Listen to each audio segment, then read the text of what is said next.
અમરેલીના અનેડા ગામની સહકારી મંડળીમાં ખાતરનું લાયસન્સ રદ કરવા મામલે મંડળીના પ્રમુખે બળાપો ઠાલવ્યો છે। અનેડા સૂર્યા જૂથ સેવા સહકારી મંડળીના પ્રમુખે રોષ ઠાલવતા કહ્યું કે તંત્રની બેવડી નીતિના કારણે અહીંના ખેડૂતોને હેરાન થવાનો વારો આવ્યો છે। સરકાર દ્વારા ખાતર પર નેનો યુરિયા આપો છો તે ખેડૂતો આજની તારીખમાં સ્વીકારવા તૈયાર નથી અને અમારે ફરજિયાત થાય છે, જેને લઈને મોટું આર્થિક નુકસાન પણ વેઠવવું પડે છે।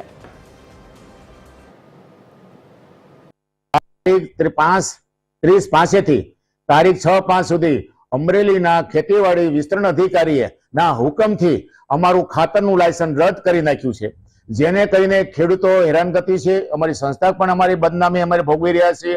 એટલે અમારી સરકારશ્રીને અને સહકારી ખાતરના જે વિતરણ કરનારા અધિકારીઓ છે સહકારી ભારત સરકારના, ગુસ્કો માર્શલ હોય કે ઇફકોના હોય, એને અમારી વિનંતી છે કે તમે અમને યુરિયા ઉપર નેનો યુરિયાના નેનો ડીએપી આપો છો, અમે વાંધો નથી, પણ ખેડૂતો આજની તારીખમાં સ્વીકારવા તૈયાર નથી।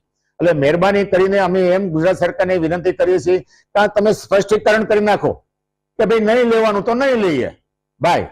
એક વાર તમે એમ કહે છે કે ભાઈ તમારું જે ખાતર હોય તો અમારે લેવું પડે છે અને પરિણામે વેચવું પડે છે। આ પ્રશ્ન મારો એક મંડળીઓ અનેડાનો નથી, આ આખા ગુજરાત અને સૌરાષ્ટ્રની સહકારી મંડળીનો પ્રશ્ન છે।